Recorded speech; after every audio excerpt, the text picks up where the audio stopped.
All right, so we'll call the meeting to order.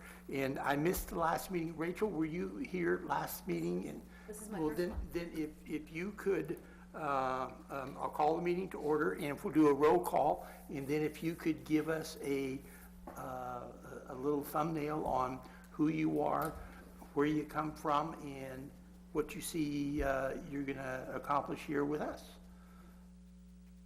Kirk Lyons, Here. Vice Chair Lovelace, Here. Committee Members Wolf. Here. Is it Kesh? Yep. Here. Hintermeister, Here. Hutchison, Here. Oliver, Here. Edgerton, and Brown. Here. Hey, all right. And Craig said he's going to be here, I think. Yeah. Yeah. Okay, well, caught in traffic. Okay, Rachel. Hi, my name is Rachel Kish. I'm CEO of Kish Environmental. I have a small woman-owned business. I've worked with a large AE architecture and engineering firm for 15 years before I went out on my own 5 years ago. I'm passionate about environment and sustainability. I do a lot of stormwater training and environmental oversight of construction projects and large infrastructure projects.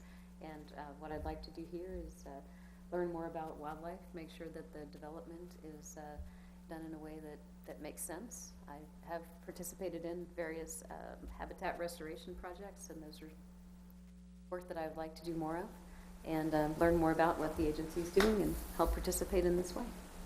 Your business is located in? In San Jose. San Jose, okay. And you live here in Morgan Hill? No, I live in San Jose as well. San Jose, okay. So you are maybe one of our most northern reps. Yes, but you have a wonderful coffee place down here where you can work remotely, which is what I did to avoid the traffic today. I go to the library. There you go. So. Yeah. Okay, so the first order of business, roll call, report of the chair. I don't have anything to say specifically, but I was thinking about wildlife and the other day, and I was looking at the creeks, and it is just so neat to see them full and flowing. And then I saw something on one of the TV news about steelhead were coming back in greater numbers than ever before. And so, and I don't know if we ever talk about, I don't think we ever talk about fish, but does our purview include fish and steelhead? No, but the restoration project that Jerry's going to speak about. Up on the Pacheco. Yeah, Pacheco. We got a $500,000 grant from the Water District, and that money will be spent on improvements that will benefit steelhead. So we care about it when we can get the money to do it, and any restoration we do, if we can do some simple things to help steelhead, we'll do that also. And it was a well, I shouldn't say historic, but a big jump in the coho run up in Marin County this year too. They had in recent times, a record run. Yeah. Thank you. Does anyone have anything for the good of the group to talk about?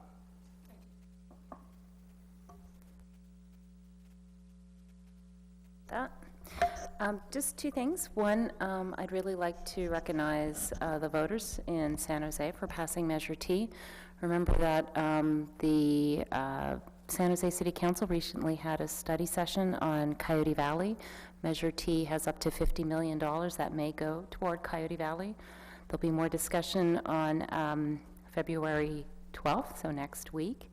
We look forward to seeing that $50 million implemented in Coyote Valley, because one of the big properties where they would want to use those dollars is the Sobrato property, where it is the largest freshwater wetland. So restoration there is something that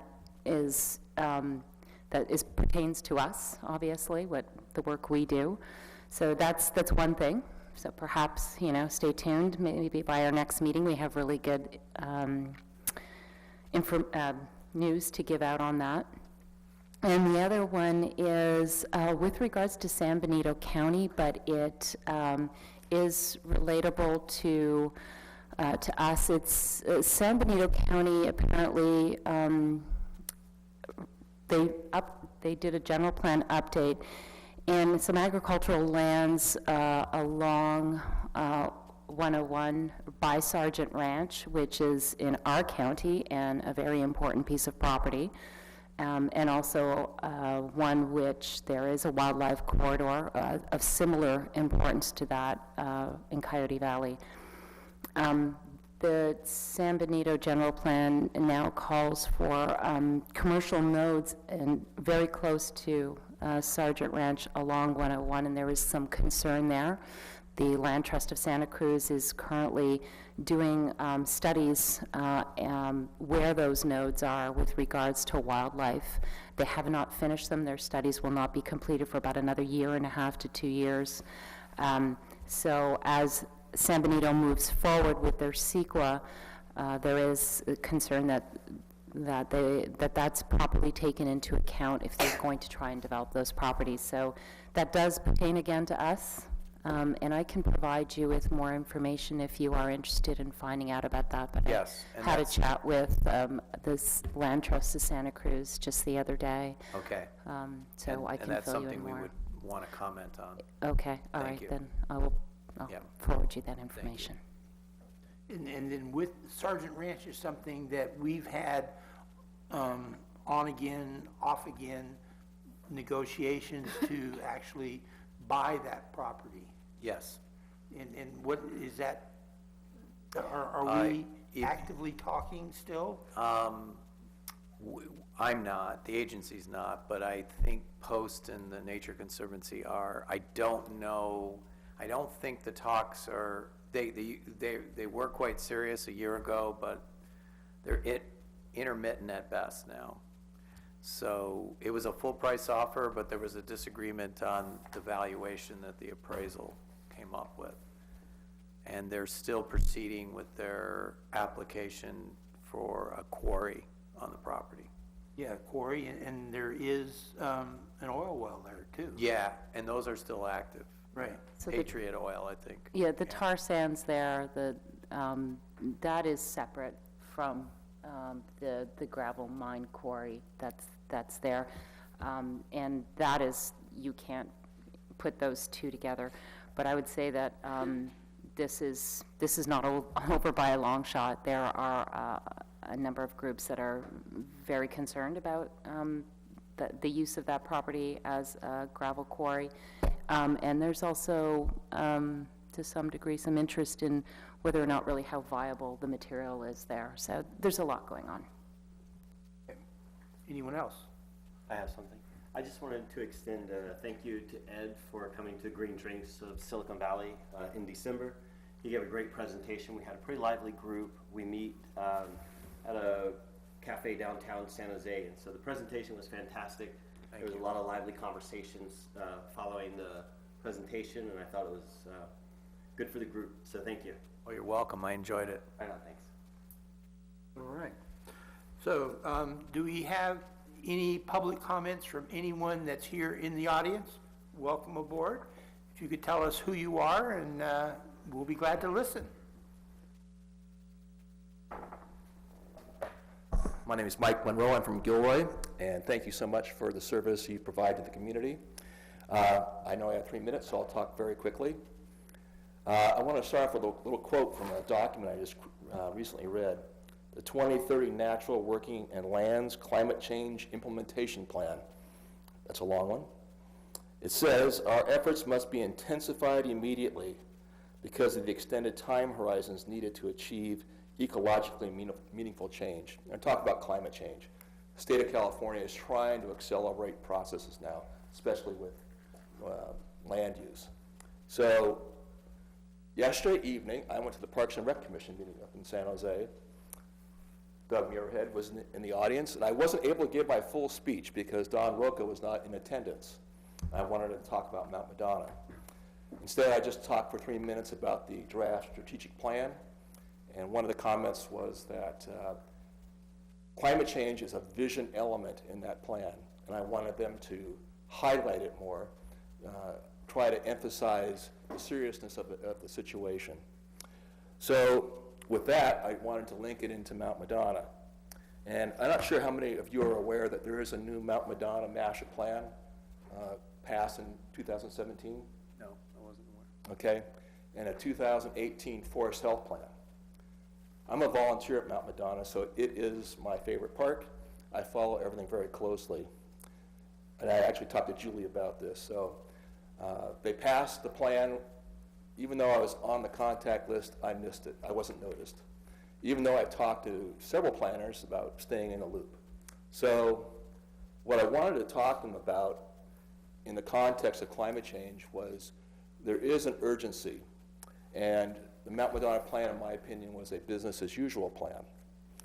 So I'm not sure if I'll ever have a chance to do it because the dock is passed. Julie informed me that once all that stuff happens, it's all history now. But I could still challenge it in a way just to say, I don't think we went about this in the right way. The plan is basically a facilities plan. It includes a new visitor center. It includes a family activity area where the Tan Oak Campground is now, development of the Arada Garcia properties, an additional Valley View 4 campground, major infrastructure, water, septic. They didn't talk about traffic or roads in the report, but you can imagine the road up there, Pole Line Road, is not the most, it's a country lane, basically. So I wanted to challenge them because they were able to prepare a document called a negative declaration, not suggesting any environmental impact. And I said, well, I don't see it that way. In addition, I wanted to challenge them because the overall mission of the Parks Department, yes, it's facilities and visitor services, but it also is about trails and connecting parks. So recently, county parks, and please stop me when I get to, I'm going to back up on my time limit. County parks are spending a lot of money on facilities.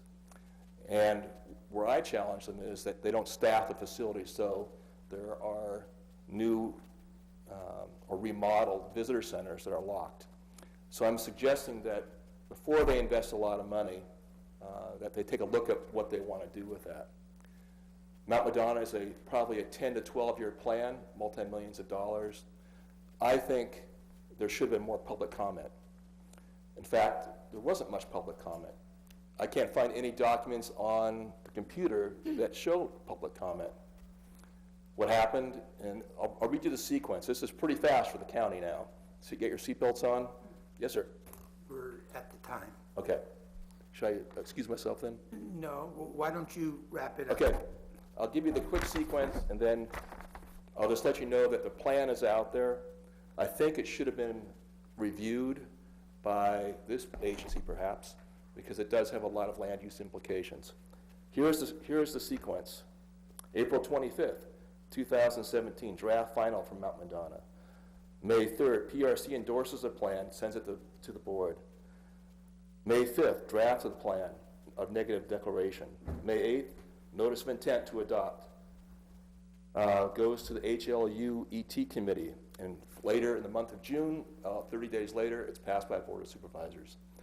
An amazingly quick document, and again, I didn't have any ability to see any public comment on it, so I'm miffed because I was on the list and I couldn't participate, so thank you very much for your time and your service. Yeah, I have one quick question, and then Julie, I think, Yeah. does too. And that if we want, we could put this on an agenda for our next meeting, if you'd like to come back and talk about it, more. But my question is, have you communicated with Mike Wasserman? I've been a volunteer at Mount Madonna for 25 years. I know all these people. It's not my intention really to beat them up or suggest. But sometimes you have to. Well, my traditional approach is to work internally and to say, okay, I'm going to start arguing even though I know I'm in a losing cause, but this is what I see had happened. How can this not happen again, per se, if my observations are accurate? Or let's step back and think about this. Do we want more motorhomes and travel trailers driving up Pecker Pass, up Pole Line Road? I'm really into this whole thing about ease of access for the public. and climate change. Why don't we have more electric vehicle charging stations? I don't know. The big hurdle that they have up there is that they're going to possibly do away with the yurts and put cabins in. So, big time development. And that's where I kind of got on my high horse and saying, how did this happen so fast and how did it not get more comments? So, Then could you make sure that you leave Ed your contact information? Because I think some of us may want to get hold of you outside of here just to find out some more. Julie? Just two things. One is, for this body, not that I don't want to bring a discussion, but for this body, I would think that endangered species would have to be, would have to relate. There'd have to be a nexus to what our mission is here. So being able to agendize it would have to be around the mission. Two, while I would definitely say that it's water under the bridge in terms of SCVHA, there's, it has its statutory limitations. There are laws around SCVHA, and that's why I definitely said, in terms of that, there's nothing you can do. What I would maybe suggest is understanding what the timeline for implementation of any of these projects are. That's where I would suggest you go next, because by being able to understand that when these projects are going to be implemented, to be able to bring it in front of potentially, PRC and say, look, you're about to implement this, and I don't really think you thought of this, and as part of the implementation, let's talk about this piece of it. And maybe that's a sort of way in to open up a discussion around the issues that you care most about. right, that's my intention.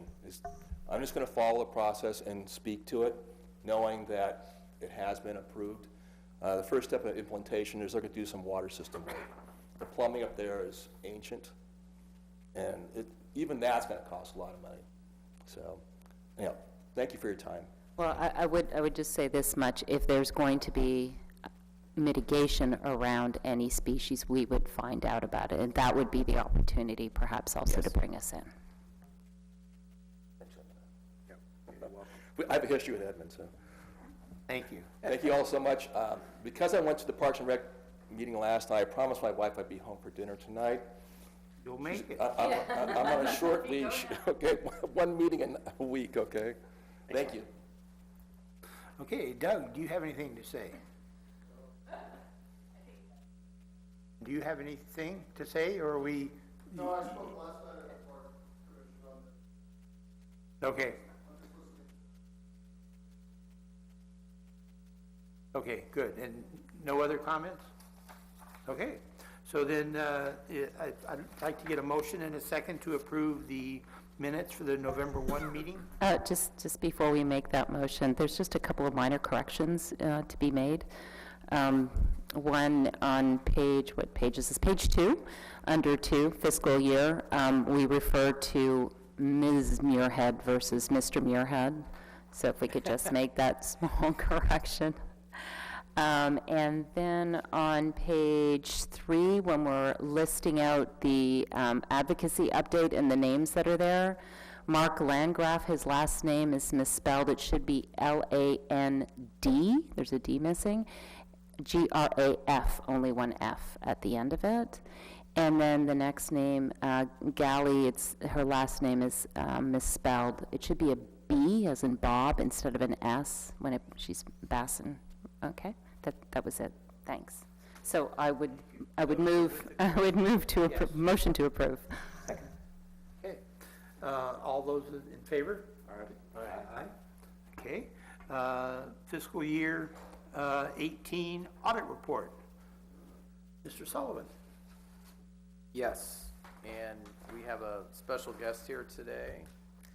David, who is our auditor, is here to present on the fiscal audit. Thank you.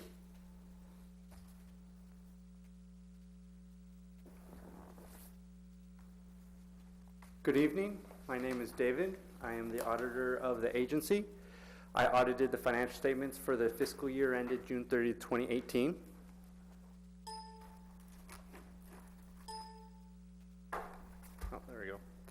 We are pleased to present the conclusions of the audit report for the fiscal year ended June 30th, 2018. We gave an unqualified or a clean opinion on the financial statements as a whole, meaning that the financial statements were accurate. Our goal here tonight is to communicate the results and assist you in understanding the key elements and the recommendations of the financial audit. And we hope that our assessment and recommendations will benefit and assist the agency to make key strategic decisions. So this evening, I've organized the presentation to provide more or less a high level of what we do in the audit process. The statement of net position, also known as the balance sheet in the corporate world. The statement of activities, also known as the income statement. Then I provided financial metrics, so you'll be able to see the agency's financial reporting over a period of multiple years. Then we were able to find recommendations to improve business operations and internal controls. So we'll be showing you there, and then I have some concluding comments. So our process pretty much, we take a risk-based approach. So we'll take more or less what the agency operates in, its environment, and pretty much assess what is the risk of error and what is the risk of fraud. This will influence what we do in our planning stage. Once we plan, we actually came here to the agency to test the details. Testing of details is more or less looking at vendor invoices, customer invoices, looking at the bank statements, comparing and contrasting. We do this by sampling, so we don't actually test 100%, we'll test a portion of that. And based upon the results, we'll make our opinion. And throughout my presentation, if anybody has any questions, just please feel free to just ask the question, or you can wait till after the presentation, whichever you prefer. So we'll look into the statement of net position. So we'll look at the assets. So the assets as of June 30, 2018 was $18.6 million. The accounts receivable was $623,000. Accounts receivable is when the invoice, the revenue has been recorded, but the cash hasn't been received as of June 30, 2018. Interest receivable was $63,800. Prepaid expenses was about $5,000. Prepaid expenses whenever you pay for a service or a product, but you haven't actually received or utilized the service. And in this case, as of June 30th, 2018.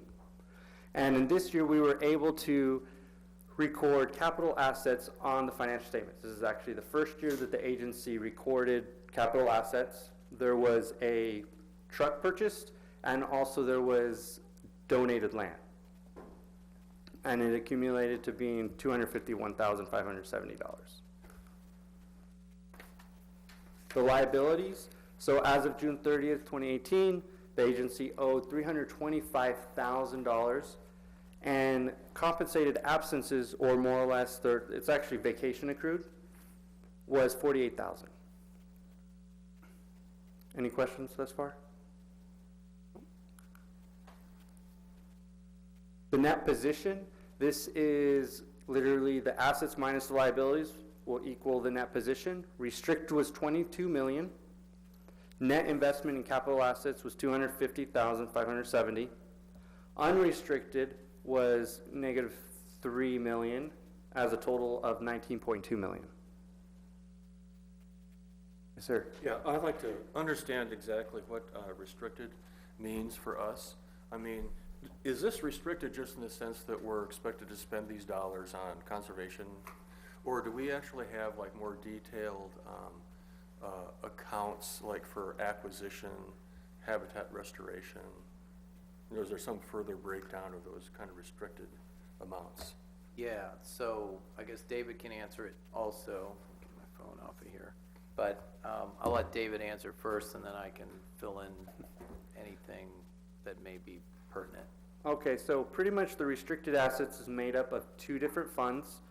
On your page, let's see here, page 14, if you have the audit report, you'll see that there was restricted conservation and preservation and the maintenance. And you'll see that the permanent fund, which is the endowment fund, and also the AB 1600 fund.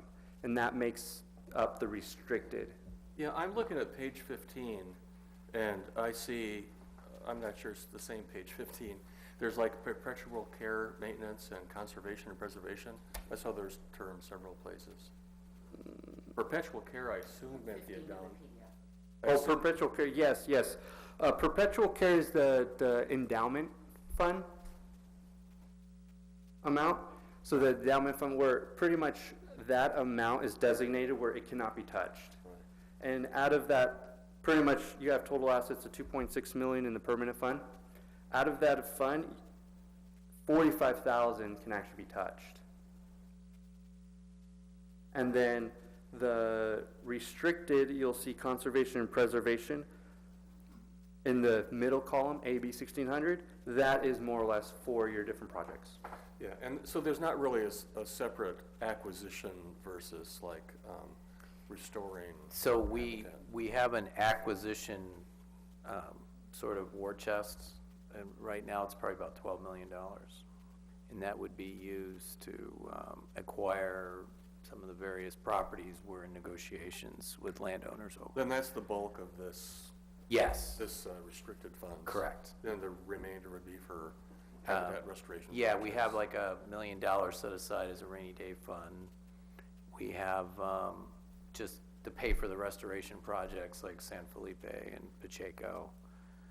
And then, just pay salaries and all that kind of stuff. So everything, administrative costs are part of that restricted because our fees go towards the running of the agency and implementing the conservation strategy. Okay, thank you. Does that answer your question? Yeah. Oh. Any other questions? Okay, next we'll go into the statement of activities. So these are the revenues. You'll see that the charges for services, these are actually the fees. So whenever a developer comes in and they're just charged a fee, this would be charges for services. It made up 95% of total revenues. Everything else you could see was operating grants, capital contributions, so that was actually the donated land, investment income, and then other miscellaneous income. But you could see pretty much the bulk of the revenue came from these fees. Questions? Just Yes. a quick one on that one. So like, I know when we went through the habitat plan, development, I mean, the idea was there was just gonna be this massive influx of grants and, Yeah. now, did that just not, No. did that not happen? Or? No, the grant, and David can explain a little bit more, but it's accrual accounting, so it's restricted in a different way. I mean, we can't use most of those grants until we either acquire a property, implement a restoration project, or finish the scientific research. So it's kind of like a Post-it note, and I'll let him talk about it more. So it's, yes, we got grants. Right now we have $8 million. The Water District is also committed to another $8 million. So in theory, we have $16 million, but until we go out and acquire a property, then those monies can be put in the escrow account. They're not real. So they don't appear on this, No. on this balance sheet? Correct. So per the grant, something has to happen. So when that thing happens, per the grant agreement, then it will actually go on these financial statements, whether it's in this fiscal year, next fiscal year. Okay. It just depends on the timing. So let's just say everything falls through between now and like June 30th of this year. Then next year's financial statements, when we release it, it would be stated there. This is a topic of discussion at the implementation and the governing board several times a year. I won't say Ed gets beat up, but a question from those members is, why aren't we buying land? And it's a lot more difficult to buy land than I ever thought, even though we're offering not top dollar, but we're not trying to acquire it on the cheap, but people are betting they may get more money down the line and they can afford to hang on. And you want to talk about that? Yes, Richmond Ranch was a classic example. Our appraisal came in at 16 million. The landowner thought the property was worth about 30 million. So there was a bulk discount built into the appraisal that was the 16 million. We offered 19.1 because if you bought each parcel individually, it was viewed as a larger amount of money that'd have to be spent. And they turned it down. They insisted their property was worth at least 29 million, so at least they'd come down from the 34 million.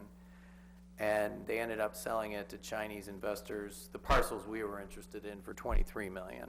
So we were in the process of asking our appraiser to do an updated appraisal because there had been inflation, land inflation, and we thought we might be able to offer 21 million, maybe 21.5 million, but we were never going to get to the 23.5 million or the 30 million that the landowner wanted. Rancho El Toro, a neighbor came in, a very wealthy individual. He came in and bought the property once he knew what the appraised value was, because we told the Mathis family that we were going to make an offer of 19.1. They went immediately to him. He offered 19.5.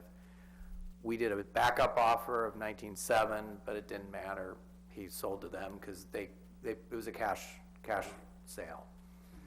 And I had to go to 3 boards to get the sale approved. My board, the Moore Foundation Board, and the Resources Law Group, which was the legacy funds through Packard. Those were the TNC monies. So yes, Walt's correct. And then we've had a lot of other tire kickings with people, and they think their land's worth this much. We kind of know it's worth that much. And if they can get the higher price, or if somebody can do a cash offer immediately, quickly, where we have to fundraise, or we have to go to like the Wildlife Conservation Board and go through their process to get the monies released, and sometimes the people just don't want to wait that long. And sometimes there's a real disagreement on value. Yeah, it's been, as Walt said, it's been frustrating. Yeah, it's a tough land market for us too. Yes? In these negotiations, I know in the past you've had negotiations that you couldn't talk about during the meetings because Yes. of the Yes. legal issues involved. These landowners who are selling to outside agencies or looking for the highest price, is there any way to put some political pressure on them? Do they have any, like? Oh, the landowners? Yeah. Like, No. I mean, Yeah. as a member of the general public, right, the idea is that if someone who's acting in this community is basically selling off good land that would be better for the greater good of the community, you know, and they're offering it up to the highest bidder and holding it or keeping it away from the public good, Yeah. and, you know, for just a small increase, you know, that they settled on, you know, $5 or $6 million more than they were offered to keep that land in the community and, you know, working as a habitat conservation rather than selling it off. It seems frustrating and a little bit The deflating. UTC Corporation will probably do something similar to that, where they're going to donate the land to us and through the Heritage Tax Credit Program. We're working with them on that now. And they will do that. It's not the whole, it's another 1,500 acres of their property. No, it's a volunteer seller program, willing seller, and if it's just like any kind of transaction, there's got to be an agreement on price. Sure. Yeah, I understand where you're coming from, but we don't do that. So Naming rights for the family. we proposed that for a couple lands. The one, I'm hopeful it still may happen. The other one, very, very, very wealthy man. Just, but I now understand why he's so wealthy, because we know what the appraised value was, and he was 50% higher than that, and was his expectation. So it's like if somebody offers you $5 million, I offer you 3, and somebody offers you 5, most people will take the 5, and unless they're conservation-minded seller, there's very few of them at least that I'm running into. Yeah. That's unfortunate. there are some sellers, potential sellers out there that are very interested in making sure the land stays in ag, whether it's ranching or farming, and sometimes you can work out a deal with the ag community on those sort of things, because their families have been here 100, 150 years, and they're rarely, the land is almost spiritual to them, so sometimes they'll work out a deal with you, but. Thanks. Sure. Let's go. So next, let's look at the expenses. So we've broken out the expenses, at least in the audit report, 3 line items. One's administrative, one's technical, permitting support, and then the conservation strategy implementation. So you could see the percentages. Administrative was about 30%, give or take. Technical permitting support was about 14%, and then the conservation strategy implementation was approximately 56% of total revenues for the year.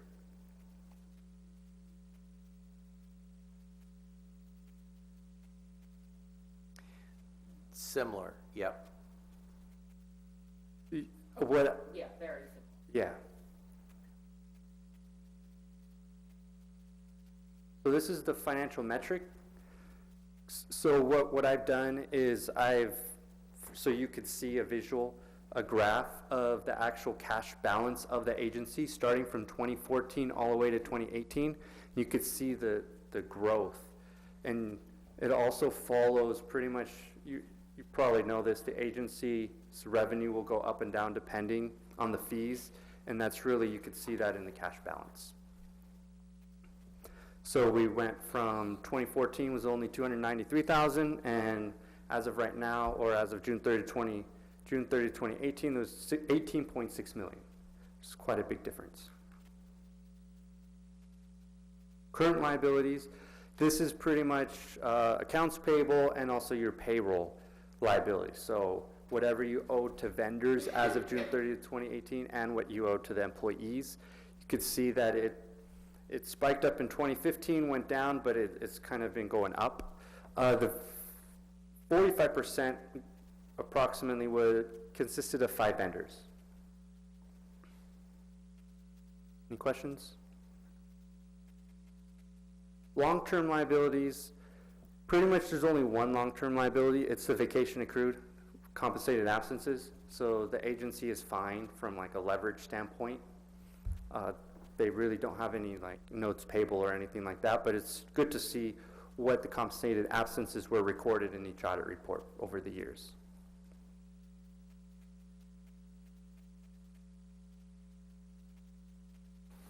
Total revenues, you could see the ups and downs, as I was saying, depending on, the development fees, and it spiked up. So there was an all-time high for June 30, 2018. It was, revenues were 10.6 million. What I've done is I've given some more granular analysis. So the serpentine fees, you could see they were high in 2015, 2016, dipped down in 2017, and then went back up in 2018. Same with the land cover fees. They were high, went down low, and then went back up again.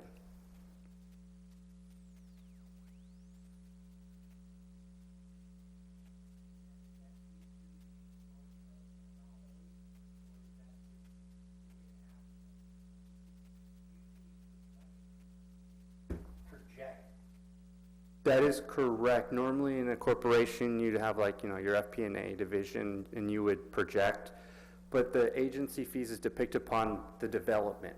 So it just depends on the development for that year.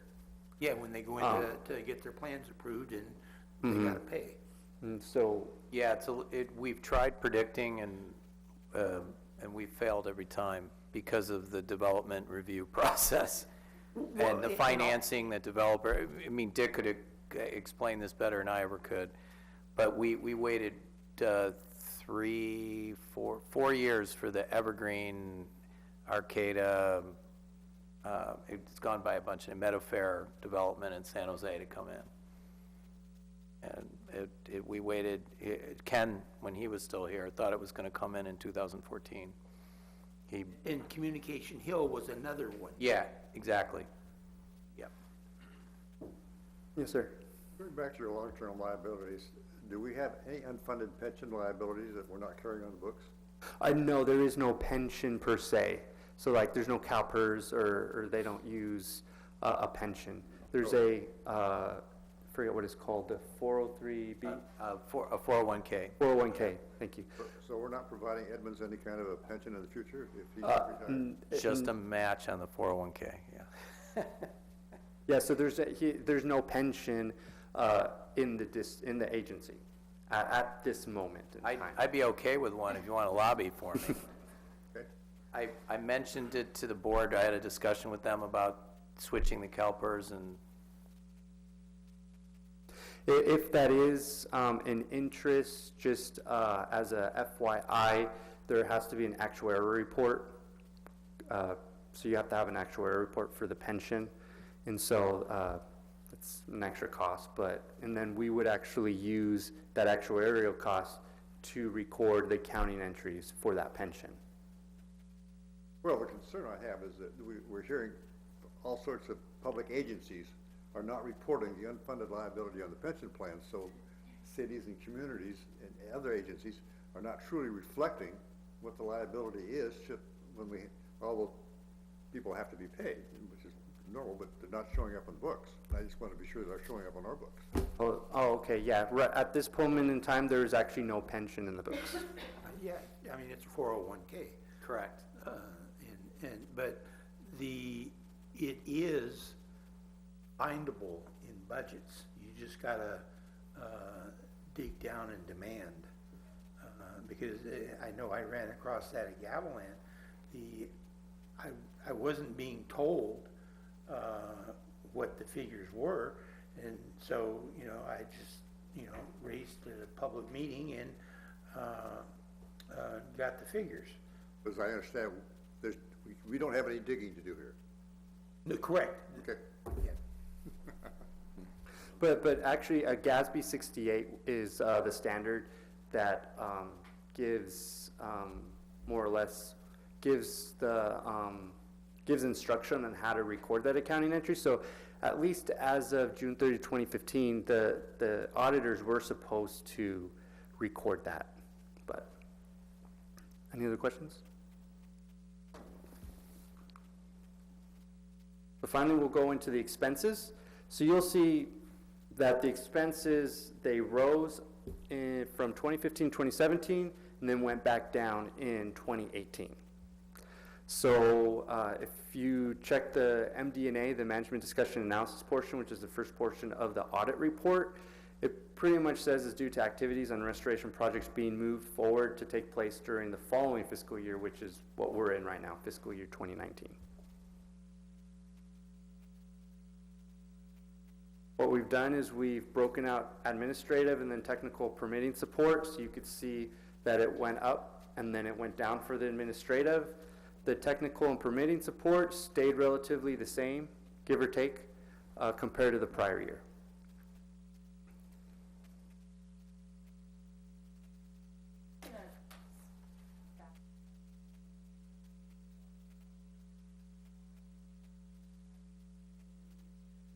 The AB, I don't want to get ahead of myself, Yes. but when we get to AB, the 1600 and the reporting on that, I'd like to discuss that a little bit more with regards to the general fund, because, and I am getting ahead of myself right here, but my understanding is the AB 1600 fund is supposed to pay for it's in there in the description that it would pay for these administrative fees, and maybe it's just the way it's reported. It seems we've got this big deficit there, so I'll placeholder that question. Okay. Actually, that's actually a good point. What I've done in this presentation was provide the government-wide financial statements to show the agency as a whole, but I did not actually show like the different funds, because from like an accrual, the full accrual standpoint, that's the government-wide financial statement. So that's why I chose to present it in this way. But really the administrative, if you look at the governmental funds, which is on page 14 of the audit report, you'll see the page 15, or 16, excuse me. You'll see the administrative fees are there. And then you'll see they're broken out differently. What the agency decided to do, and I agreed with, was to transfer some of the payroll that previously was all in administrative or all in the general fund and moved it to the AB 1600 fund, which is actually a more accurate representation. Because if you're working on a particular project, that payroll should be on that toward that project. So it makes sense. So that's what they've actually done in this current, or the last fiscal year, the fiscal year that I'm presenting today. And that's why the change was made. So it could be more accurate. Yes. And it would be, reflect actual use of time and take it from the right pocket. Yeah, I guess I don't want to get deep into the discussion, but I remember you even mentioning that this was going to occur, so it wasn't a shock. I just want to better understand when we get there. Yeah, Again, yeah, placeholder, I'll let it go. Yeah, But actually, it does pertain to the audit, but pretty much, yeah, that's what happened. What they did was if you're familiar with accounting, they did journal entries. So one of my recommendations would kind of do like, as you do the payroll, then you kind of break it out then rather than waiting to the end of the year. But pretty much the administrative expenses actually went down from the previous year because of that. Yeah. And I attended a training for nonprofit finance at Silicon Valley, because we created that 501c3 for The community endowment. foundation, yeah. Yeah, and a lot of nonprofits, as you may know, they even break up the rent and a lot of different things based on, so if 60% of your operating budget goes towards programs, then 60% of the rent, in theory, should go towards programs. Yeah, in theory. So, in theory. So we're going to talk to Alex, our CPA, about it, probably talk to David about it. Should we be doing that also to kind of more accurately track the expenses and into the appropriate categories? Yeah. Any other questions? And then finally, the last line item, conservation strategy implementation. And again, the activities on restoration projects were moved to the following year, which is in this fiscal year, what we're in today. So that's why you see a large spike in 2017 and then a dip in 2018. So let's move into the recommendations. So the agency should add GL account numbers to the vendor sign-off sheet. So is everyone familiar with the vendor sign-off sheet? Pretty much authorizes, yes, let's sign off and pay for this vendor invoice. What I thought would be also beneficial would add the GL account. So if this vendor goes to XYZ account, they should add XYZ account, and that would improve internal controls. Who signs off on is it you? Who signs off on the vendor? You do. A lot of clarity. And then endowment fee should be entered when revenue is recorded. So in June 30, 2018, the endowment fees were actually recorded in like journal entries at the end, but the recommendation is to, when a development fee comes in, you record the development fee and the endowment fee, you break it out. Okay. And then of course, a percentage of payroll should be distributed to the AB 1600 for the time spent on various projects, which I believe is going on right now. Correct. Yeah, so that is already, I think the last two were already being implemented as far as I know. And then this presentation was an overview of the financial highlights of the agency. If you would like to review further, please see the Financial Audit 2018 Audit Report. I believe everyone has a copy. And then it was a pleasure to work with Ed, Jill, and team. They thank them for providing the information needed to complete the audit. Pretty much couldn't complete or finish an audit without them. And then, of course, please feel free to contact me with any questions you have. Thank you. I have you. 2 questions. Go ahead. No, I can wait. Okay. How long has your firm done an audit for the Habitat Agency? This is the first year, sir. First year. This is the first year, first of 3 years. Okay. And then, do you audit also the 501c3? I do not have any clients. I specialize in special districts or JPA, so the government sector. Okay. Do we have is that audited? We will this year have Okay. an audit, because it's actually functioning now.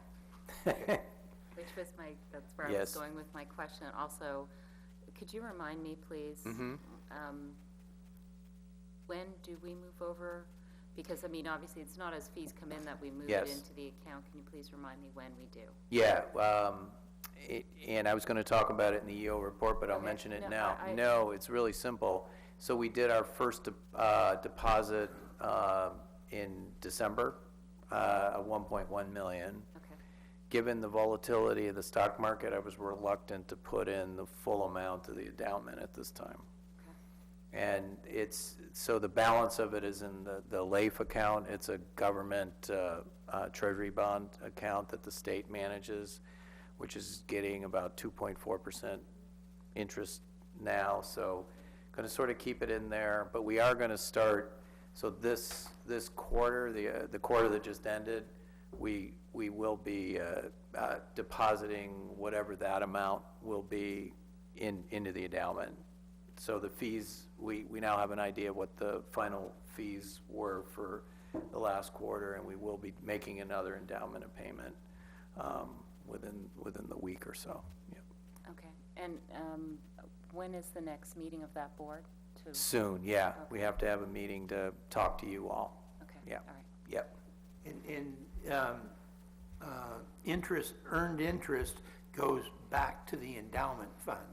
It Yes. doesn't go into the agency No. general fund. Okay. Yep. Other questions, observations? I just, the endowment fund, is that the community foundation? Is that? Yes, correct. There was a lot of vetting and questions, and Yep. we didn't make that decision lightly. Okay. The Silicon Valley. Yes. Yep. Yes. Any other questions? Thank you. All right, thank you very much. Thank you. Have a good evening. Thank you, David. Oh, no, somebody has to move. Flail around more. Uh, So now the lights are dim for your presentation. All right. Is our signal to go home? No, it's not that the city paid its bill, it's to keep the bill down. Okay, next item on the agenda is the AB 1600 that we touched on a little bit for the fiscal year 17-18. Yes, and I do not have a presentation prepared for this, but I'm prepared to answer any questions, and David's also here to answer any questions that you may have related to the AB 1600 report. Obviously, I've. Yeah. Hopefully I can and answer them. This is coming from accounting ignorance, Uh-huh. probably, so forgive me. But when I look at the general fund, and I see what the expenditures are, and then I see, obviously, a big negative balance. Yes. I'm just trying to understand how that plays out, Yes. given that the fees are supposed to be covering these costs. So Yeah. walk me through it if you could, thank you. Yeah, some of this was due to the fact, and David can add to what I missed, was that we weren't properly tracking the AB 1600, and the error dated back to the time 2015. Okay. Yeah, and it had, I don't recall exactly why. I remember we had some problems with the previous auditor and the CPA that was working with us at the time. And it was also with this new, I'm really happy with David and Alex. I feel like we've really stepped up in terms of the quality of support that we're getting from the accounting finance side of our operation now. So we also weren't correctly tracking administrative expenses. We didn't understand that we needed to have a percentage set aside per year that like the endowment, we had to have an idea of the administrate. So we ran a deficit because we weren't, of course we were doing administrative expenses, but we weren't. We didn't set aside a proper amount of money that from yes, fees. Yeah, Okay. we had, like, the endowment is 10.35%. The plan participation fee, which is reimbursing the co-permittees for providing funding the development of the plan, is, we were tracking, those were built into the fee. Yeah. So we needed to build in an administrative side of the fee. So part of the deficit was a result of we weren't properly tracking administrative fees from the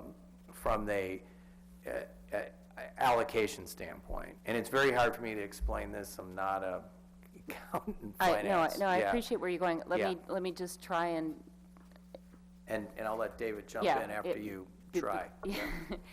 What I remember from the plan, and I could be completely in error here, was when we were looking at these fees, that was in the plan, that there would be administrative fees covering this. I remember that discussion. Yes. But for each land cover, we didn't have that percentage of administrative built into it? From an accounting standpoint, we weren't tracking it. So the fee itself is. Was built operation- in. Yes, the operation of the agency, which includes salaries and rent and all that, the conservation strategy, and, working through technical and interpretation issues of how the plan's supposed to be managed. Yes. Those things are all part of the fees, but we didn't properly describe that from an accounting standpoint or from an AB 1600 standpoint. Okay, then I'll get to the larger point I want to understand, and I will definitely give you time, and excuse me for sort of hogging all of this here. But given now that we have essentially righted the accounting ship on this, is it expected that in the long term, we will see that on this sheet as well? Because it'll start to be properly reflected how we suss out. Yes, so I wanted to backtrack. What actually happened was, I think it was 2015, potentially 2014, I forget. But some of the revenue, some of the fees that are now recorded in the AB 1600 fund were actually recorded in the general fund, like 14, 15, like. And that's the problem we had with the previous.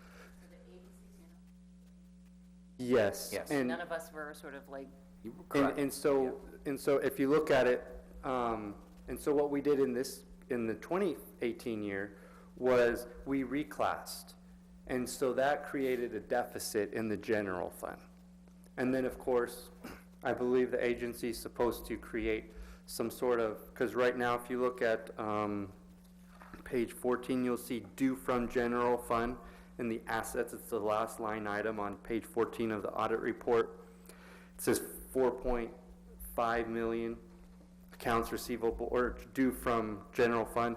Then you'll see on the last, oh, okay, due from general fund, okay. In the AB, it has a Yeah, and I'm seeing that. prior period adjustments. oh, perfect. Actually, what you see here is actually what I'm seeing here. So we're actually looking at the same sheet. So what you'll see is that the 4.6 million under the liabilities due to AB 1600 under the general fund, eventually those will reduce, you'll chip off. So the agency just needs to come up with a way. I believe Alex is the one, he's more or less the financial officer, so he's the one to more or less, I wouldn't say dictate, but consult the agency on how to do it, and then I would come in as the auditor and say whether it's fine or not, if that makes sense. But over time, this 4.5 million will be reduced down to zero, which would then, this negative 3 million would become positive. Okay, yeah, all That right. makes sense. Yes, it is making sense, But thank you. But unfortunately, it just occurred from previous audited years, and we found it in 2018, and so we made a huge, very large material adjustment on the governmental fund, so just on this sheet. That's why you didn't see it in the presentation, because the due to, due from is not found in the government-wide, because that's the agency as a whole. Okay, yeah, okay, thank you, members, for indulging me so I could understand this, thank You're you. welcome. It's confusing for me, and it's been explained to me. And so going back, if we knew more, or if the auditors were better, then this would have been caught 2014, 2015, but that didn't happen. Correct. And so now we're making the adjustment. Correct. And that's why there's Yeah. a deficit. Yes, and Okay. our books, the amount of money we have in the Chase account and the Leif account, it hasn't affected cash on hand or restricted or unrestricted cash, but from an accounting standpoint, it was incorrect. Yeah. So welcome aboard. No, thank you. Thank you very much. Any other questions? No? That's good. Thank you. And do we have any comments from the audience on this particular item? Hearing none, we'll move on to number 4, Pacheco Creek Restoration Project feasibility. Thank you, Mr. Kleins. Good You're evening, the one everyone. who gets your hands dirty and your boots full of mud on this particular I do it every chance I project. get, trust me. Every chance I get, I'm out there in the office. Hear that, Ed? I need to do more of that. So welcome, everyone. Thank you all for being here tonight. We do appreciate everyone, all your help. Nice to see you, Rachel. Welcome aboard. So here to talk about the Pacheco Creek Restoration Project. We've presented this site to you before for the straw program. We did a restoration, upland replanting, some riparian planting last year, early last year. So this is somewhat familiar to some of you, but now we're looking forward to the next phase of restoration, which will be a bit more robust. If you need some familiarity with it, this isn't going to work. I'm going to use the mouse because you can see it on the screen that way. Here's our Pacheco Creek Reserve property down here. This is Highway 152. Heading west to east, you're going up toward Pacheco Pass. This is Pacheco Reservoir. The site's about 1.5 miles east of the fire station if you're heading to the east. The water flows is captured up here in this watershed, drains into Pacheco Reservoir, down into Pacheco Creek, all the way down this way, and eventually leading into the Pajaro River. So that's downstream of the existing reservoir and where the proposed water district reservoir will be located. That's correct, yeah. The Water District Reservoir right now is right here. The enlarged reservoir would be more than 10 times the size of what's there now. It would be a pretty big reservoir occupying this area up here. Thank you. This is the site proper. The parcels were acquired from Caltrans in 2017. The reason we acquired the site is it has some important habitat types for us. It's got rocks and trees. That's a joke, I'm sorry. It's got stream, which is very important to us in order to enroll in our reserve system. It's got riparian habitat, nice riparian habitat out there.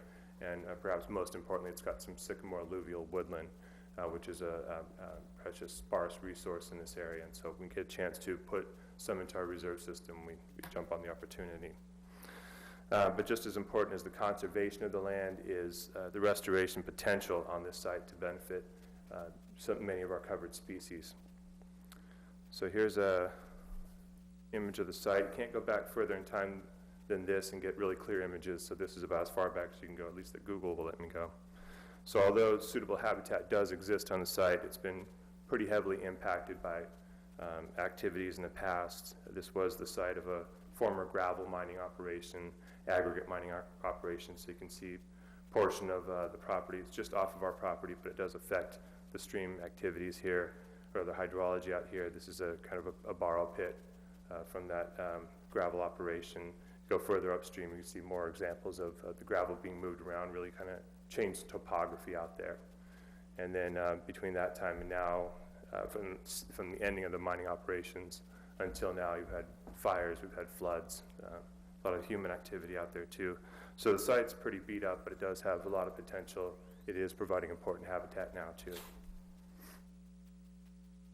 From what we can tell, the mining activity affected the high flow channel. So historically, water would come down this reach of the creek, and if it hit a certain velocity or volume, it would flow onto this floodplain here, and it would the by entering this floodplain, it'd take some of the volume, some of the velocity off the main stem of the creek here. So for many years, this area here is relatively unaffected by the storm events of Pacheco Creek. But with the mining operations coming in, this has not been activated as frequently as it used to, or historically. 2017 comes along and you can see everything kind of changed.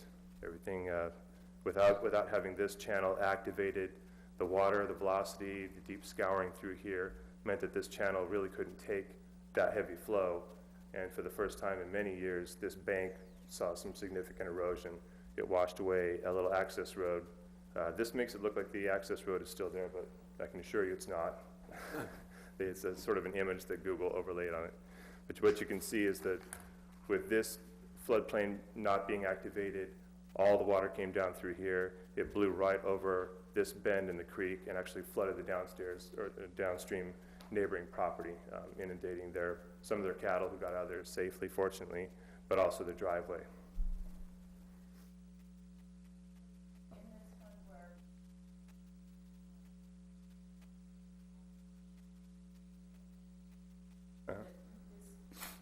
Dark green area, is that what is left of the mining operation? I'm not this sure here? scale-wise, yeah. Yeah, this is what's left visibly. Was there a reclamation plan? Was that reclaimed? I mean, No. They just sort of moved on. So Okay, this thank was years and years, decades So it's ago. filled up with water now. okay. Yeah, it's filled up with water. It's a big pond now. Sorry, that was the question. And that's what Caltrans gave to us. Actually, Caltrans gave us these two parcels, and you could see that the pond Was not included. not included. There's a portion of the pond, there's a portion of the downstream kind of dam. It's not really a dam, it's just really a big hole in the ground. The downstream portion of it, the lower portion of it, is on our property. So this is now on private property, is that it? Bureau of Rec. Yeah, this is all Bureau of Reclamation property out here. Okay, We've been in discussions with Bureau of Reclamation. They're comfortable with us doing restoration on the property. on their property. I'm sorry, yes, on their property. Sorry, do you have to enter into any type of MOU, anything to do that? Are there just, no, we're good? There's only a Okay. few salamanders out there.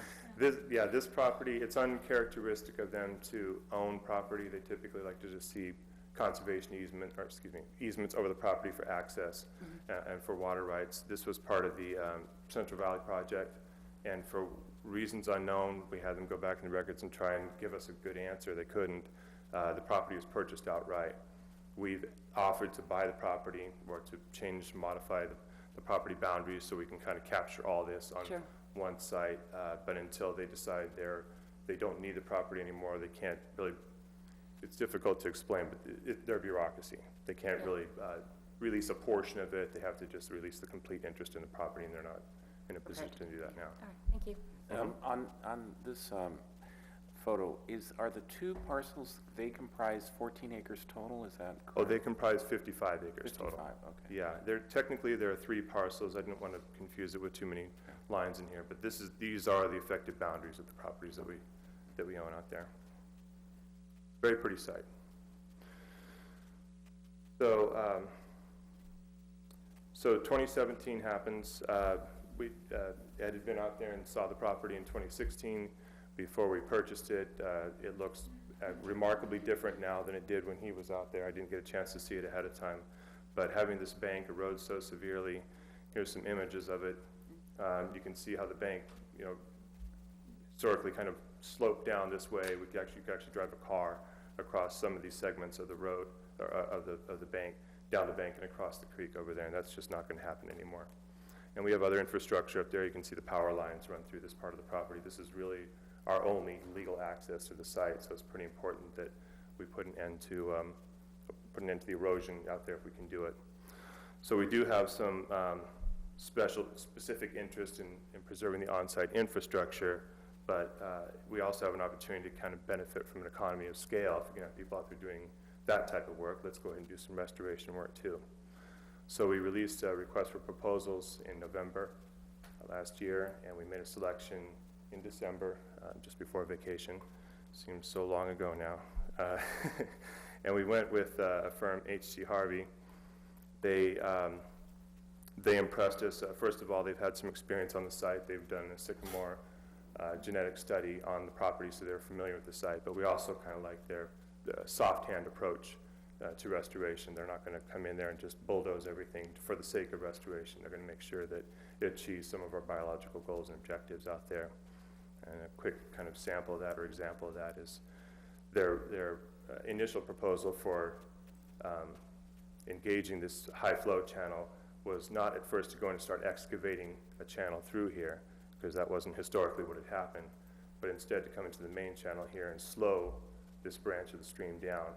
So they'd put root wads into the banks or bring in other organic structures, rocks, things like that, to slow it down and let the soils aggregate in the stream, and that would naturally mean when a flood event came along, it would activate this channel because you're going to be raising it respective to the high flow channel.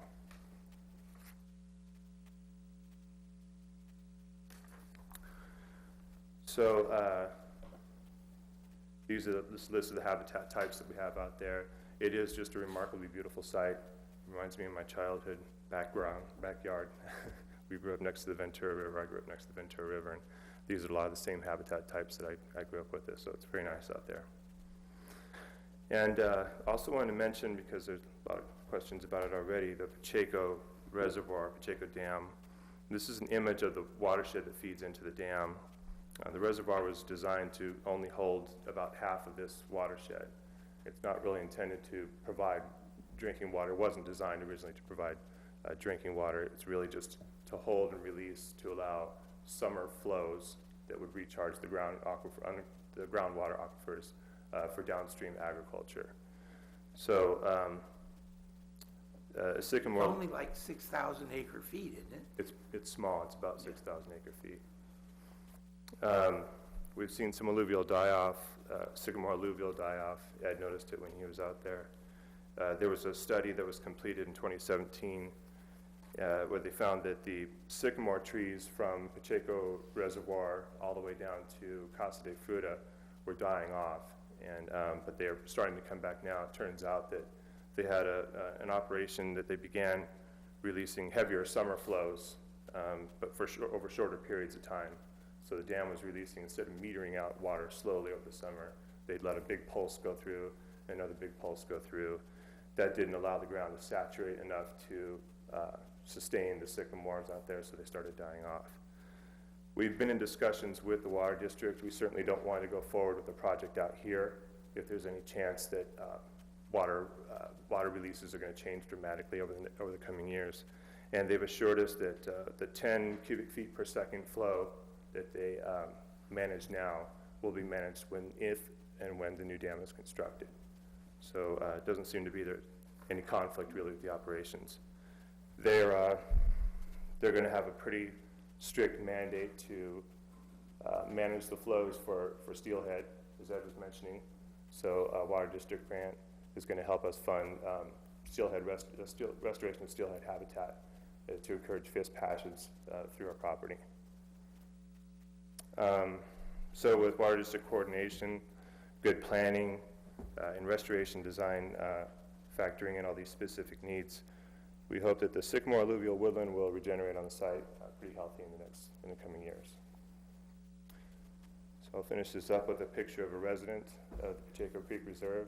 We have some wildlife cameras out there, and this is a frequent visitor, so just thought I'd give you a little shot of him. Happy to answer any questions if any of you have any. Anyone? I have one question. Are you confident that the Water District, if that reservoir is built, is going to keep the discharge, the release at, that's kind of low volume? It is low volume. And it's supposed to be for water for the San Jose area. Yeah, the 10 cubic feet per second was more or less assured. It's something they have to maintain. They can't, now that steelhead have been found recently especially, 2017, they found steelhead east of our stream, upstream from our property. So they can't not maintain it for steelhead and for flows through there. And the pulse flows are important. They recognize the importance of pulse flows to kind of replicate the natural storm flow regime that might occur out there without the dam. It remains to be seen really exactly how it's going to play out, but they're a partner agency with us. We're going to be working hand in hand with them on this project. They're actually pretty excited to see it go forward. Thank you. Yeah, and NOAA, so National Marine Fisheries is involved with this dam expansion. And from their perspective, you know, you can have your opinion on whether the dam is a good thing or not, but from their perspective, you're going to be able to manage more cold water flows with this deep reservoir, and you can do more cold water releases that'll benefit the fish. And the important thing is rearing habitat in the summer, so the creation of deep pools that'll maintain water when the steelhead are maturing in their early life stages, that you have those deep pools for rearing habitat. So by having these continuous, as Jerry said, 10 cubic feet per second flows, that'll ensure rearing habitat during the hotter summer months. And so NOAA, the fisheries folks will be driving, and the state also will be driving the bus, because they have to get permits from the federal and state agencies for the dam to move forward. So they're very sensitive to doing things that won't delay or prevent this project from moving forward. I don't think they're worried about us, but they have other people that they need to get permits from that are going to demand that there is a summer flows, and as Jerry described, these pulse flows at certain times of the year to mimic high flood events in the winter and spring. Is there, I believe there's a new current owner there who apparently doesn't want to sell. I don't know the specifics of the negotiations. That's the person who brought the property. It was Rancho El Toro. Right. That was successful in buying it when we weren't. He has a YouTube video about his philosophy on life. He seems to care about the environment, seems to care about nature. He's grazing cows out there currently. So the water district is in negotiations with him. I'm not privy to those negotiations. Thank you. Okay. Got one Go more ahead. question here. So at the first part of the report, it said we had a target of 14 acres of restored sycamore alluvial woodland, and this covers 9 acres. Right. So are we close to finishing what we wanted to accomplish, or are we going to be looking for kind of more opportunities along Pacheco Creek? We'll look for more opportunities. Yeah, this is an important focus of our agency. Yeah. There is a potential to, if we get this high flow channel activated more and get the groundwater up here, we might be able to get an expansion of the sycamore woodland that's out there. So there's that potential. But yeah, just a simple acquisition of this property got us a long way toward the goals of the habitat plan. Yeah, I guess what I'm really asking is, so Pacheco Creek has a lot more, Yeah. Are we looking for more, additional opportunities? Yes. Land acquisitions or whatever? up We're and looking, down? Ed's looking everywhere. There's no stone unturned in the county right now. Yeah, because back to the accounting thing, that's kind of when you look at the accounting, it's kind of a risk thing. It's great to see like positive balances in these accounts, but the downside of that is we're not spending the money. Right. Correct. We don't want a This is big kind of the positive land discussion before. Yes. And that's kind of a risk in itself, because you not knowing what's gonna happen to land values versus our 2% we're making in, I know. Wonderful rate. I have a question.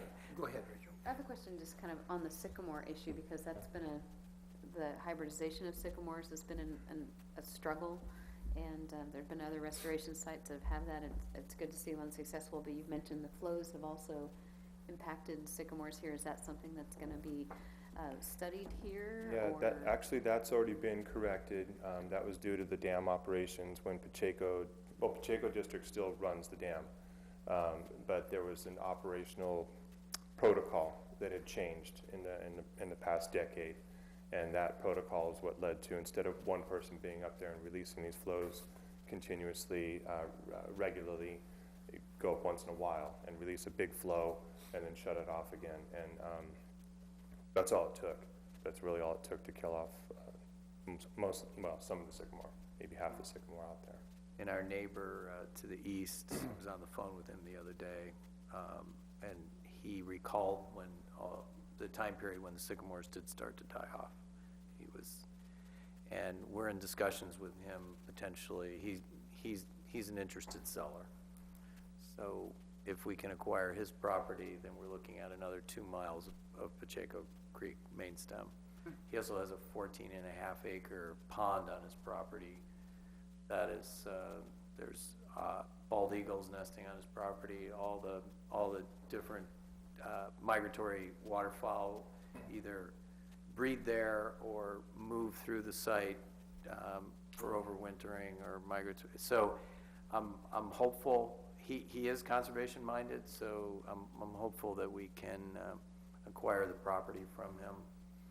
And there's a trapezoidal channel on. So basically, the pond is where the creek used to be. So this 14.5 acre pond was like the pond on our property was a quarry, a borrow pit for the construction of Highway 152. So they moved the creek to the south and created a channelized trapezoidal channel. So there's a lot of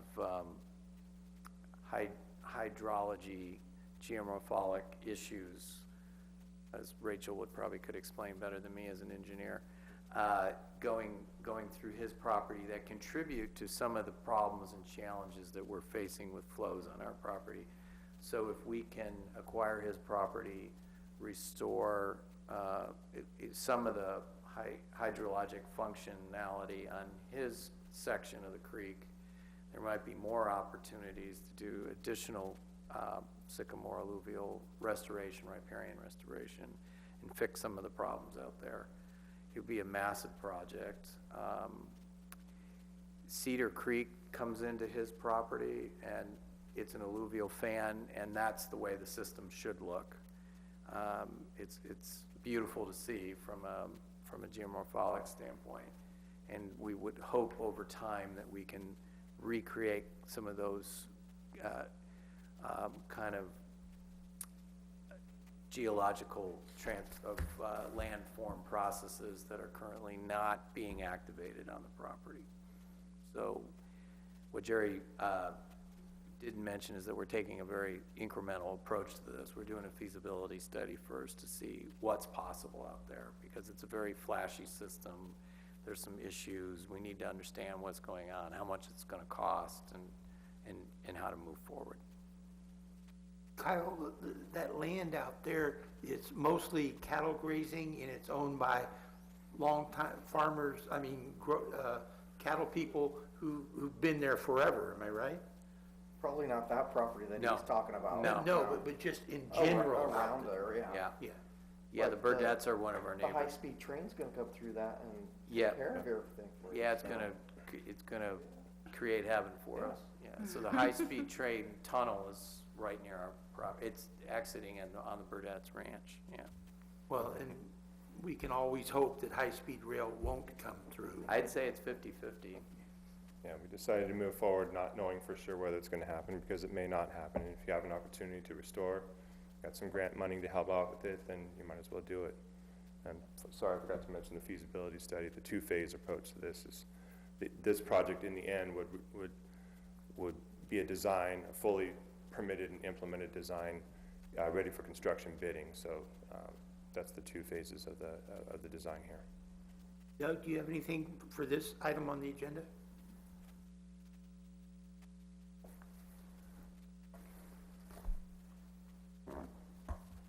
So this was fun. Good evening, Chair and committee members. For the record, my name is Doug Muirhead. I live in Morgan Hill. I was intrigued by this comment about the sycamore die-off because there were pulse flows from the reservoir rather than continuous flows.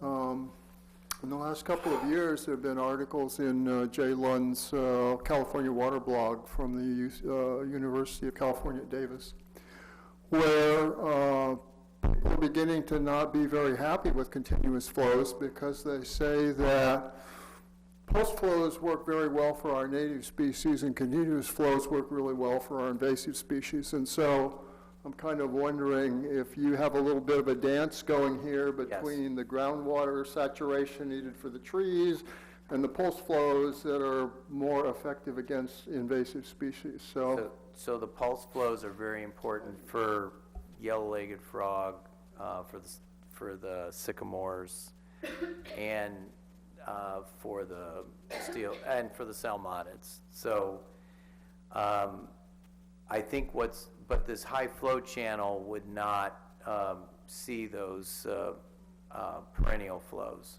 The high flow channel would see the more intermittent flows.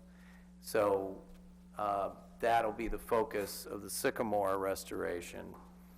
The main stem channel can accommodate other species like willow, and alder, and species that are more adapted to wetter conditions. But the sycamores do like more of a flashy pulse flow, winter rain kind of system, and this project recognizes that. So the dance is more where you do what. Yeah. But the steelhead, if there's more water in the system for the steelhead, for them to have cooler rearing temperatures, then that's a good thing for the steelhead. Maybe not for the sycamore. Yeah, so just as Ed said, if a pulse flow is coming through here, it's staying within this channel.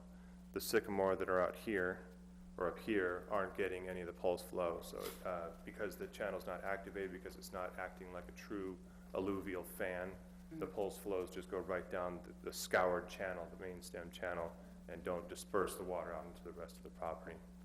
And they're going too fast, as Jerry said earlier, so there's not enough time for them. So it's trying to slow down the water, get it to, and if there's summer flows in the main channel, that'll activate subsurface flows that'll help with some of the roots of the sycamores. In that high flow channel, all the sycamores are dying. So, and they're all dead around Harper Creek too.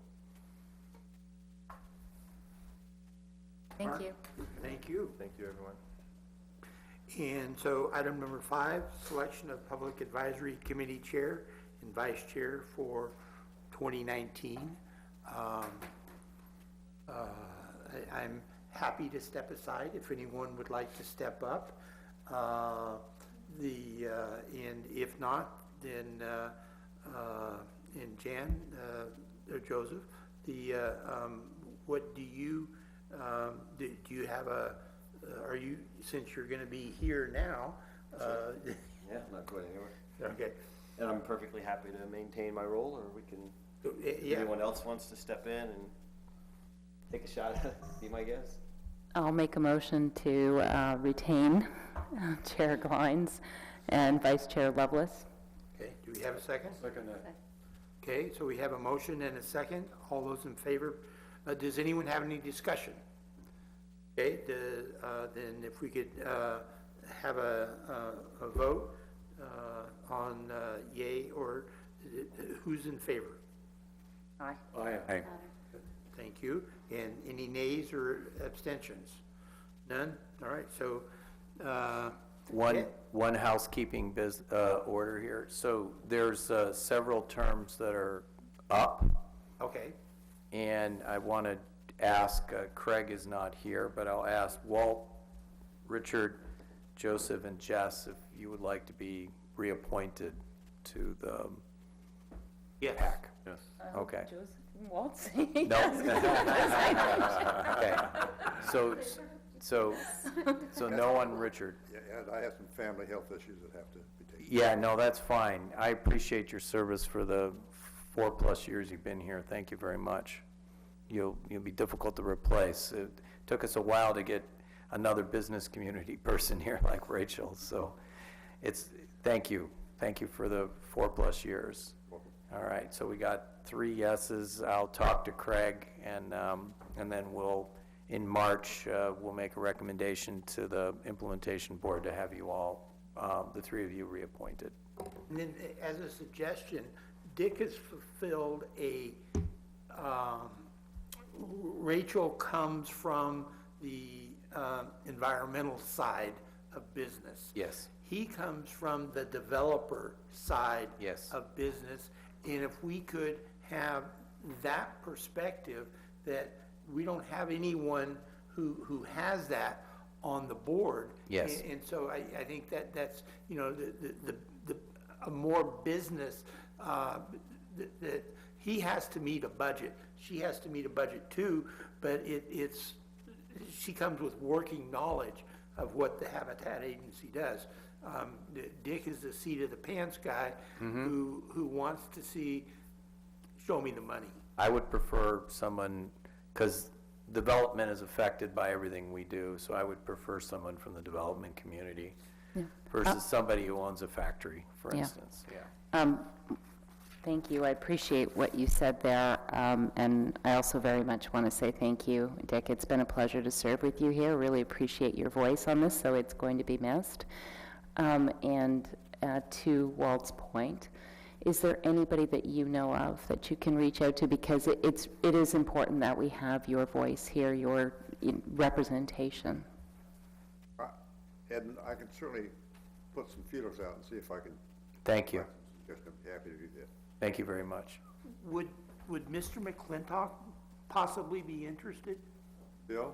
Yeah, I can't speak for Bill. okay, I just don't know. yeah.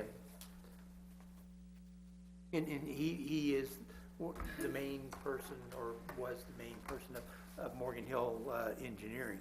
And he's lived in this area for a long, long time. Do you know him, Walt? Only that he was a quarterback at Gavilan College in the 60s. Did he run the wishbone? No. And I know Bill very well, so I'll be very happy to talk to Bill. And Bill Thank may you. have some eyesight or some foresight to share some ideas with us as well. Okay, thank you. Cool. So now, last and possibly least, the EO report.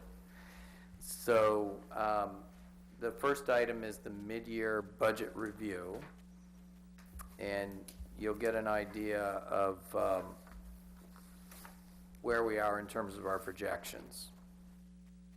So revenue to date, it doesn't include anything that has come in the last 2 weeks. So revenue as of, I think, January, probably 21st or thereabouts, we had 3.2 million.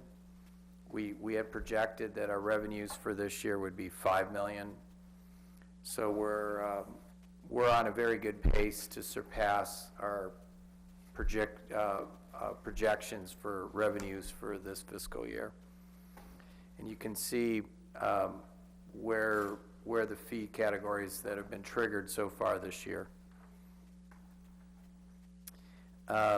Grants and allocations represent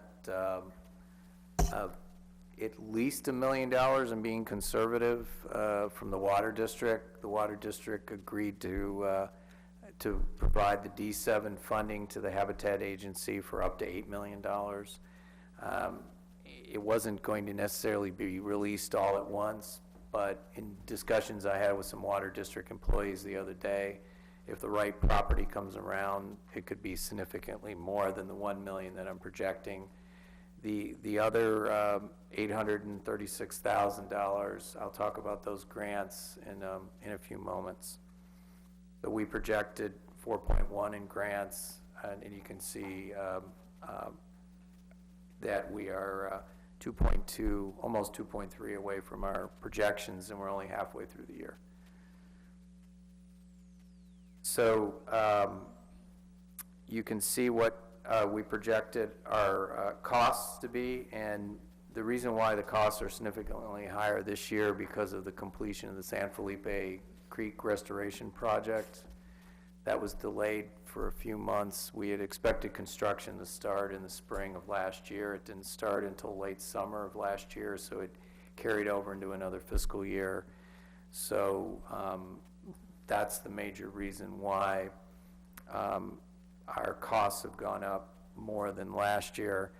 And you can see the conservation strategy implementation of $1.565 million reflects that San Felipe Creek Restoration Project finally coming in and being constructed and completed.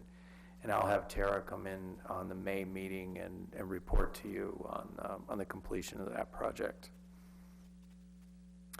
So our expenses to date are almost $2.3 million, $2,247,000 to be exact. And our balance as of January 21st was $2.4 million of yet unexpensed expenses. So, and any questions with the mid-year budget review? I reported on this to the joint board in January. As mentioned earlier, we made our first deposit on the endowment fund with Silicon Valley Community Foundation, and I did attend that training that they put on, which was I was a business major in a previous life, but accounting and finance were not my strength. So it was very interesting to kind of, now I understand this, just hearing it. And certainly nonprofit finance is different than government finance, which is very different than private finance. So I'm learning. So something that came up, but I don't remember if it was Walt or one of the members of the PAC mentioned they wanted a presentation on Pacheco Dam. I've been in discussions with the Water District, and there's a good chance we can get somebody here at the May meeting to present on Pacheco Dam. They're in the process of putting together a public slide presentation, and I talked to one of the managers who's in charge of that project, and he had verbally committed to coming to the PAC to give a presentation, and I'm hopeful they can come in May. The District 1, which we are in, the director is John Varela. Yeah. A Morgan Hill person. Has he contacted you at all? Yes. Okay, good. Yes. Ed, just so I can understand a little bit more on this, on the endowment fund, what are the triggers that when we can take money out to use it for some of our projects? So it's when the permit sunsets 45 years from now. So it's not supposed to be touched until year 50. And it's in today's dollars, it's supposed to build up to about 90 to 100 million. And So we're putting money aside. Yes. That we can't touch for 50 years. Yes. But we're collecting the money based upon the needs that we are expected to. Seems like we're not spending as much money as we should be spending. Am I missing a point in there? No. I think Jan brought that up earlier. About we have 20 million in the bank, and the big reason why we have that much is we haven't been able to acquire any property. If we'd acquired Rancho El Toro, we wouldn't have 20 million in the bank right now. As I'll mention later, we're in negotiations with various landowners, either as the lead, so that balance could disappear really quickly. And the endowment funds are specifically set aside for in perpetuity management, yeah.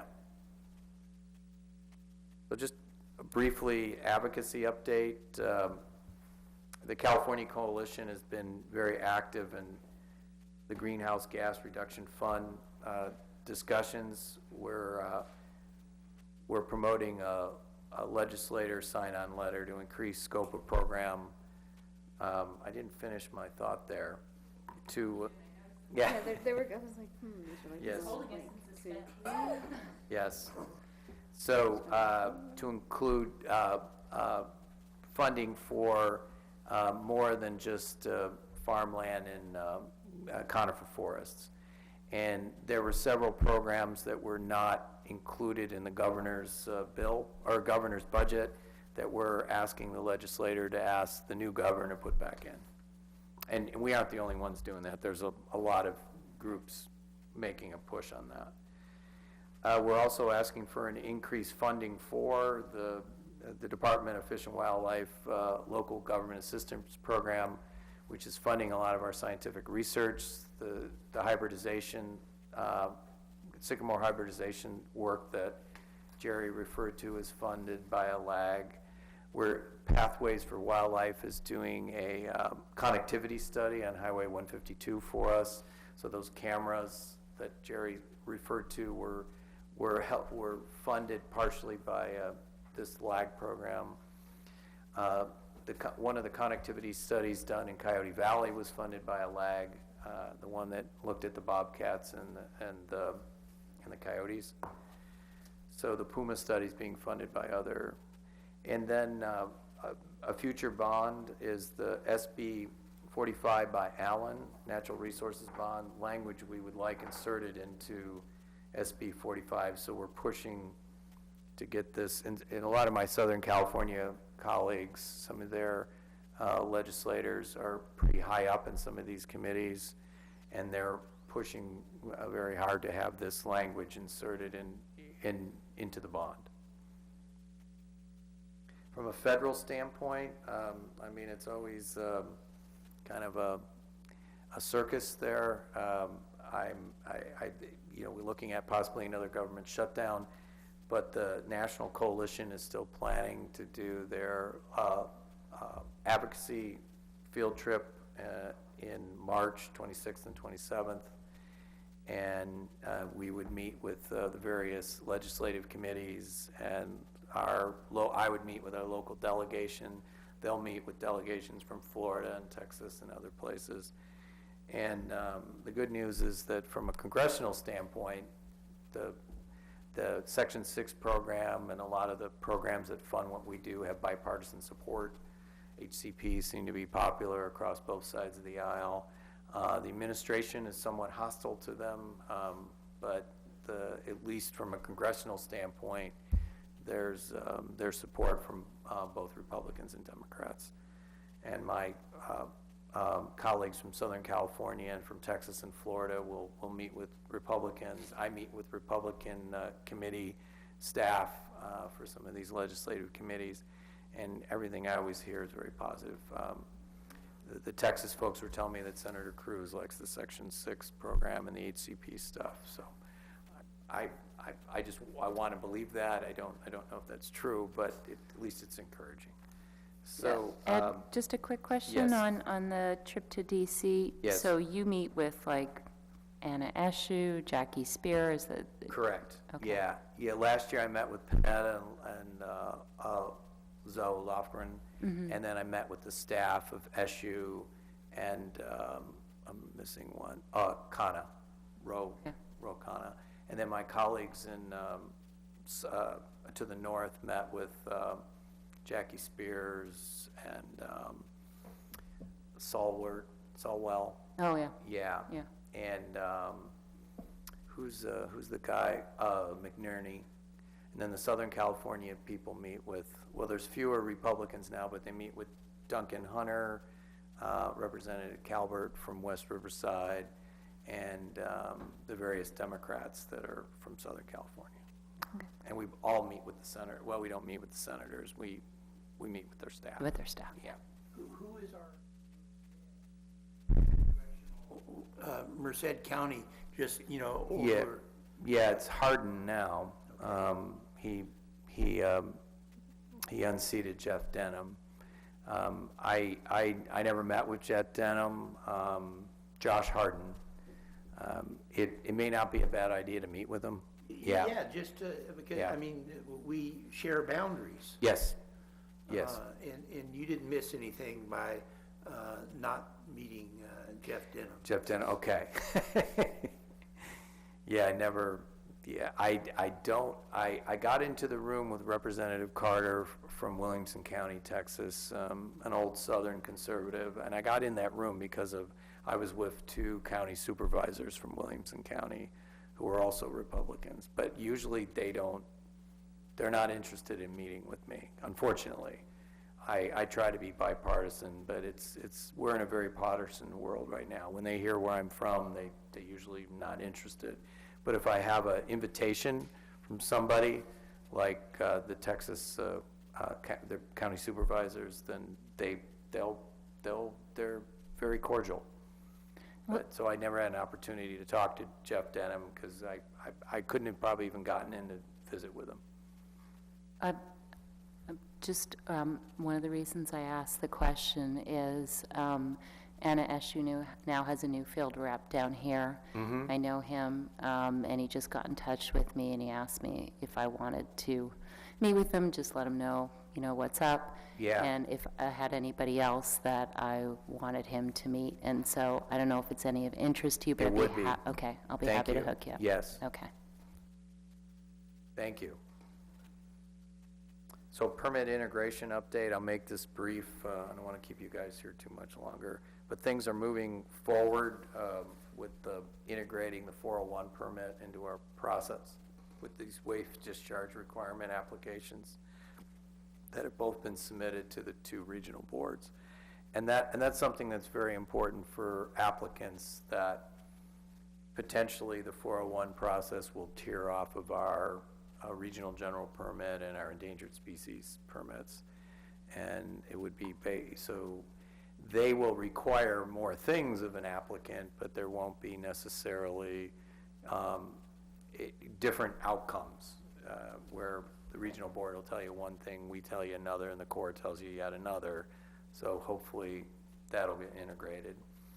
Oh, Jerry and I have a meeting with NOAA Fisheries tomorrow, hopefully finalizing their biological assessment of kind of integrating their Section 7 consultations with a regional general permit, where so instead of a potentially 6-month to a year delay in that consultation process, it'll now be part of it'll be as quick as a not likely to adversely affect ruling. And again, there's some additional things that NOAA's requiring to kind of get that fast track, but that's what the development community and the public works people want, and we're checking some boxes there. And we have another budget category. Yes, exactly. So quickly on the grants, I mentioned the $500,000 from the Water District from the D3. We also got a $147,000 grant, lag grant, a Prop 68 grant for Pacheco Creek for stream restoration. We're using that for planning and design. The $500,000 will be for construction. And then we got another 3 grants from the Department of Fish and Wildlife, the local assistant grants for scientific research totaling $179,000. Oh, quick. That's your cue. Yeah, lights out. All right. So land acquisition, we're still in discussions with county parks about Calero. I don't want to beat that horse to death. That Nothing. is one muddy Tell me. reservoir. I think Mike Monroe could probably appreciate what I'm talking about. We have a new attorney, so hopefully that'll, not us, but they have a new attorney who's negotiating with us. Hopefully that'll help. Things are looking really good with what we call UTC Shingle Valley. That's an additional 1,500 acres of that property. I'm optimistic that we will acquire through the donation agreement process that property by the end of the year. We're also close to finalizing the easement agreement with the regional wastewater facility. There's some things that we have to work through them accepting our easement as written versus writing the wildlife agencies out of their third-party beneficiary responsibilities, which they won't agree to that, so. but That's the San Jose. San Jose, Santa Clara, Have we yeah. looked into doing something with Gilroy Morgan Hill at the plant in Gilroy? The only reason why we're doing anything there is because of the burrowing owls. Okay. Yeah. So if there's something special going on at that property, then sure, but I mean, I don't know if there is or isn't. Yeah. We're also in various stages of negotiations with 2 properties that others are on the lead, 5 that we're in discussions with landowners on. I'm not sure how any of these will work out. One of them is a very high priority for us, and a lot of that 12 million of our funding would go towards acquiring that property if it happens. So we aren't the lead on that, but we will be the major investor, major funder of it. Between our grants, those grants that you were talking about, a lot of the grant funding would go towards that property as well as a lot of our funding. So we could be potentially putting in, between our grants and our general fund, 20 to 24 million into acquiring that property, if it happens. Restoration update, Jerry talked about Pacheco. Coyote Creek, it's the water district in the city of San Jose are the leads on this, but it would be working with them on invasive species control, flood management, and looking for opportunities to fund restoration. So there might be some opportunities for us to get advanced mitigation credit for the habitat plan for the regional board and the regional general permit, and partnering with these 2 entities, leveraging their funding and our funding to do a bigger, better project. We would need approvals from the wildlife agencies and the regional board to be able to help fund the work that they're doing. It was a water district grant of $1 million that went to the city of San Jose to focus on removing non-native vegetation along the creek. Where along the creek? I think so it's all within the city, so it was probably from Metcalf Power upstream. Okay. Or downstream, excuse me. Yeah. And that's it. Okay, thank you. Doug?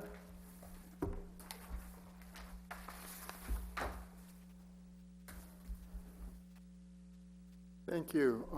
2 things. One, the chair took away my ability to needle the executive director. I was going to ask him if there was perhaps a second regional wastewater facility other than the well-known one in Gilroy, co-owned by Morgan Hill, but I won't do that now.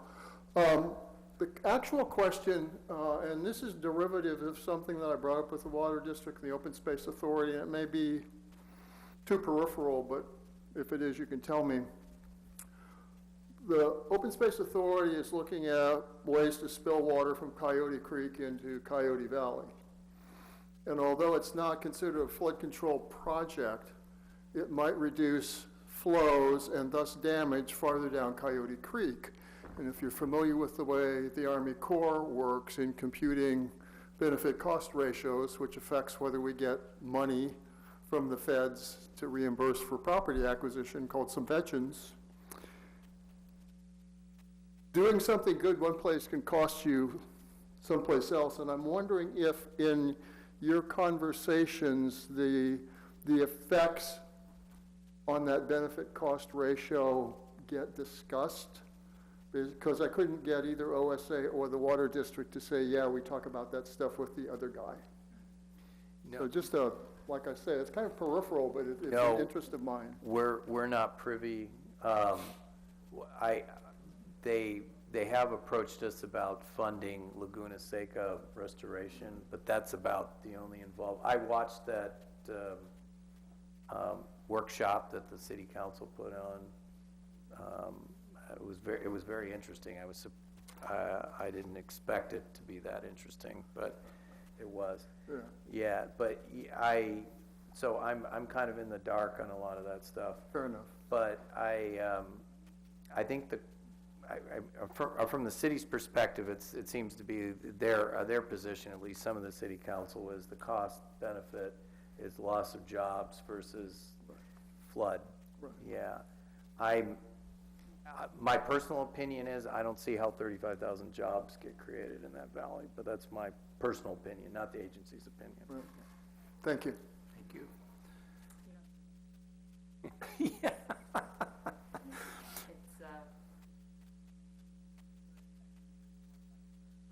Shortly. Okay. That's gonna come up fairly quick, isn't it? Yes, it will. It will be released very shortly. Michelle, were you introduced at the last meeting of the PAC? No, this is the first PAC meeting I've been at in Okay. 4 years. All right. So, you're our new person for a while. So, Angie and I provide service to the Habitat Agency through the city of Morgan Hill. Angie is out on maternity leave back for your next May meeting, but she'll be fresh back, so we'll see if she's up for it. So maybe stuck with me one more meeting, but, Michelle Bigelow, I'm the Deputy City Clerk for the city of Morgan. Okay, well, yeah, we're Do not you have any stuck with you. good news about Angie that you can? Yeah, so she had Zoe Annabella on December 18th via C-section. Everything went smoothly, and she has had not a single complaint, which is kind of unheard of in a child. And she really has taken to it so naturally. She just is very comfortable as a mother and is really enjoying that time, and is able to take the time to spend 4.5 months with her and Well, congratulations to her. Yeah, so send along our best wishes and congratulations. I know she'll appreciate that. And then, Rachel, just usually, we spend a lot of time tonight on the budget. We don't usually spend a lot of time on the budget except for one meeting. So it's usually more like the Pacheco Creek restoration, where you actually get a good feeling about, what we're doing, what the agency is doing, versus budget. That's why we count on, Ed, the auditor, and Dick, in 1600. We have Julie. It's my new nickname here. So anyway, welcome aboard. And so we have it on the second page of of tonight's agenda. We have 3 meetings. Our next one is going to be May 2, and so thank you all very much. And we're 3 minutes over our estimated time. And I do want to. I think Julie did very accurate and eloquent. Dick, you have a perspective that is going to be missed, and we appreciate, your time, your questions, your caring for the community. Oh, and I was with Dick this afternoon behind my house in Morgan Hill, and thank you. All right, thank you. So we're adjourned, and we'll go from there.